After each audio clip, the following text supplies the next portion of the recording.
Sir आपने जो आरोप लगाया जा रहा है कि जो बाबा का सत्संग था उस दौरान कुछ लोगों ने साजिश रची और भीड़ में केमिकल फेंका, इसे लेकर आज आप लोग के आगे की क्या तैयारी है? ये हमने अपनी एफआईआर दर्ज कराने के लिए देव प्रकाश मधुकर तथा अन्य के द्वारा ये रिटन एफआईआर दर्ज कराने के लिए माननीय सचिव सदस्यीय न्यायिक जांच आयोग रूम नंबर 103 प्रथम तल विकास भवन उत्तर प्रदेश लखनऊ को तथा माननीय मुख्यमंत्री महोदय लखनऊ उत्तर प्रदेश तथा माननीय DGP Uttar Pradesh police headquarter Lucknow तथा माननीय थाना अध्यक्ष महोदय थाना सिकंदराबाद तथा पुलिस अधीक्षक महोदय जनपद हाथरस को वकालतनामे के साथ देव प्रकाश मधुकर के इस आशय के साथ ही भेजा है, मेल किया है और बाई हैंड भी भेज रहे हैं, वहां मिलेगा, जिसमें 2 जुलाई को जो घटना हुई दिन मंगलवार को ग्राम फुलरई मुगलगढ़ी कोतवाली सिकंदराबाद जनपद हाथरस पर, उसमें कुछ 15-16 हट्टे कट्टे लोग, जबकि नारायण साकार हरि वहां से 30 से 35 मिनट पहले समापन करके जा चुके थे समागम का। उसके बाद कुछ हट्टे कट्टे कुछ टी शर्ट पहने हुए काले रंग की शरारती तत्वों ने प्राण घातक जहरीले स्प्रे से अचानक जो हमला किया, भगदड़ हुई और भगदड़ की वजह से उन्होंने भगदड़ को महिलाओं की तरफ, बच्चे जिधर महिलाओं के साथ बच्चे होते हैं तो उनको उधर टारगेट किया और उसके बाद ये सब कुछ करके एटा की तरफ अपनी खड़ी गाड़ियों में भाग गए। जो काली और सफेद स्कॉर्पियो थी, बोलेरो थी, उसमें भाग गए। और इसके लिए हमने जो सीसीटीवी फुटेज मांगे हैं, एसपी साहब से कंप्लेंट दी है, देव प्रकाश मधुकर की तरफ से रिटर्न पीछे दे चुका हूं, जिसमें हमने मांग की थी सीसीटीवी फुटेज प्राइवेट या सरकारी जो भी है, पेट्रोल पंप है, नेशनल हाईवे के हैं, किसी की प्राइवेट प्रॉपर्टी पे हैं, फैक्ट्री है, इंडस्ट्री कहीं है, वहां के वो कलेक्ट करें जिससे असली दोषी पकड़े जा सके। हमारे पास ये ऐसे आइडेंटिफाई करने वाले लोग हैं जिनमें टेंट का मैनेजर है राज कपूर तथा पता दिया है वो पूरा साउंड मैनेजर संजीव कुमार,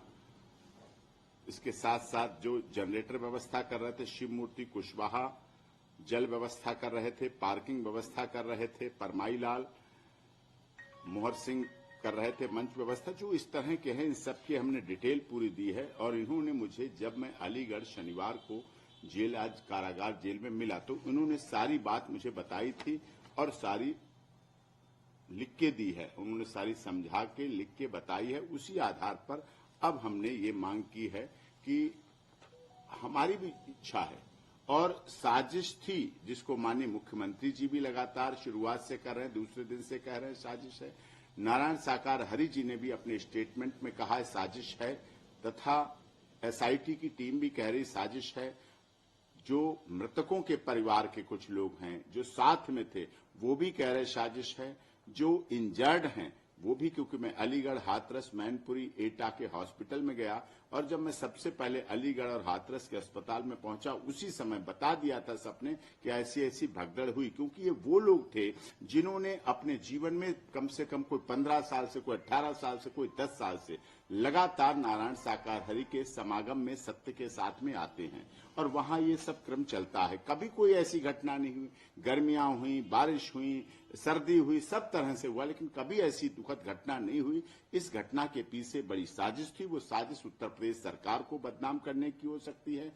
वो सनातन धर्म को बदनाम करने की हो सकती है, नारायण साकार हरि और मानव मंगल मिलन सद्भावना समागम को बदनाम करने की हो सकती है। क्योंकि पिछले दिनों भी जब पिछला टर्न था उत्तर प्रदेश की सरकार माननीय योगी जी का, तब भी हाथरस से ही, अब सवाल ये हाथरस से ही ऐसी घटना क्यों होती है। हाथरस में उस समय भी भुलगड़ी में हाथरस रेप प्रकरण हुआ जिसको मैंने खुद लड़ा और लड़ने के बाद अलीगढ़ की ऑनरेबल ट्रायल कोर्ट से ही 3 उसमें बरी हुए, 22 बरी हुए। जो मैं कह रहा था उस समय भी कह रहा था कि जातिगत विद्वेष फैलाकर उत्तर प्रदेश सरकार को बदनाम किया जा रहा, उस समय भी टूरिस्ट प्लेस बना लिया गया था भुलगड़ी। सब राजनेता जाके योगी जी की सरकार के खिलाफ बोलना, बयान देना और इस तरह की बात कर रहे थे। अब दूसरे टर्म में भी हाथरस से ऐसी साजिश करके किया गया, जो कि ये पूरी तरह से षड्यंत्र है, साजिश है। हमारी भी मांग है, नारायण साकार हरि की भी इच्छा है और देश भी जानना चाहता है। और 123 लोगों की जो मौत हुई है, 121, वो भी चाहते हैं, उनके परिवार भी चाहते हैं कि इनके जो दोषी हैं वो बख्शे नहीं जाने चाहिए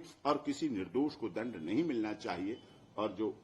हमने जो एफआईआर हमारे ऊपर हुई थी सेवादारों के ऊपर, उसमें हमने सरेंडर करा दिया। उसमें 11 लोग जेल में हैं, 2 महिलाएं हैं और 9 पुरुष हैं, वो अलीगढ़ की जेल में हैं। सर, साजिश की बात आप कह रहे हैं, तो क्या आपके पास कुछ ऐसे सबूत, सुराग या एविडेंस मिले जिसके आधार पर आप साजिश कर रहे हैं? क्योंकि कोई आधार तो होगा जिसके आधार जी, पर बिल्कुल पुलिस को ये शिकायत दी है। इसके लिए हमने जो आई विटनेस जिन्होंने देखा, कुछ महिलाएं हैं, कुछ पुरुष हैं, वो उनको पहचान, क्योंकि ऐसे हादसे के समय उनके मन मस्तिष्क से वो 15-16 चेहरे नहीं उतर रहे हैं जो उन्होंने देखे हैं। वो कुछ चेहरे बाद में वीडियो रिकॉर्डिंग में भी आए हैं, कुछ न्यूज चैनल पर भी बोलते दिखे हैं, बराबर विरोध में बोलते दिखे हैं, और आस पड़ोस के भी वो लोग हैं जिन्हें मोहरा बनाया गया। इसके पीछे साजिश बड़ी है। जो स्प्रे करने वाले हैं उन्हें तो बनाया गया, उनको तो हायर किया गया, उनसे तो ये अपराध कराया गया जहरीला स्प्रे का। वो लोग हमारे पास एफिडेविट भी दे रहे हैं, उन्होंने एफिडेविट भी दिए हैं। वो एफिडेविट भी हम माननीय त्रिसदस्यीय जांच आयोग, जिसमें ऑनरेबल रिटायर्ड जस्टिस और रिटायर्ड ऑनरेबल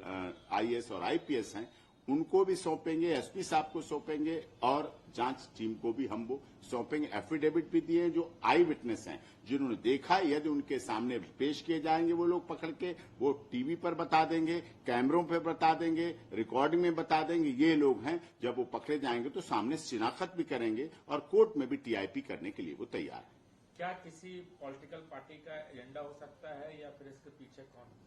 पॉलिटिकल पार्टी भी हो सकती है, क्योंकि लगातार पिछले वर्षों से नारायण साकार हरि के यहाँ मानव मंगल मिलन सत्य का साथ, वो 3 से 4 करोड़ पूरे देश में संगत हो गई थी। हर जगह अपार भीड़ उमड़ती थी और उन्होंने पीछे दिनों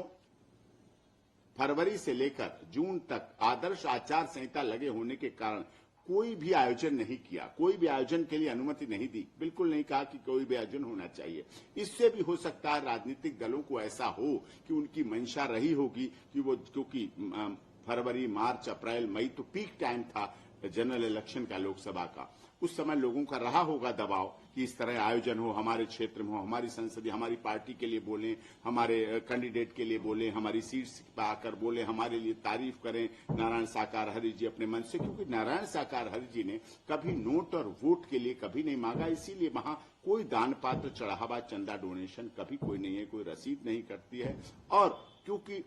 एक पहली बार लोगों को लग रहा है, जातिगत कारण भी हो सकते हैं विद्वेष करने के, जातिगत कारण भी नारायण साकार हरि से घृणा करने के हो सकते हैं, क्योंकि एक दलित, शोषित, वंचित समाज का व्यक्ति कैसे ऊपर सिंहासन पर बैठकर उद्बोधन कर रहा है, कैसे एक दलित, शोषित, वंचित व्यक्ति के 3 से 4 करोड़ फॉलोअर्स हो गए हैं, कैसे वो कर लिया है, क्या एक यूपी पुलिस से बीआरएस लिए हुए व्यक्ति का इतना सब कुछ, कैसे उनका कुछ है नहीं, कोई उनका आश्रम नहीं है, कोई उनका ट्रस्ट नहीं है, किसी ट्रस्ट के वो ट्रस्टी नहीं है, कोई उनका वो नहीं है, लेकिन फिर भी लोगों को ऐसी जलन, ईर्ष्या भावना रही होगी जिसकी वजह से ऐसी घटना को अंजाम, बड़ी साजिश हुई है, किसी ने प्लान की है, बहुत तरीके से की है। वो प्लानिंग रात से हो रही थी, कुछ लोगों ने यह भी बताया कि प्लानिंग पूरी रात से कुछ लोग देख देख कर जा रहे थे और कह रहे थे देखना सुबह क्या होगा, देखना कल क्या होगा, इस तरह से कुछ वहां था जो लगातार लोगों ने किया है।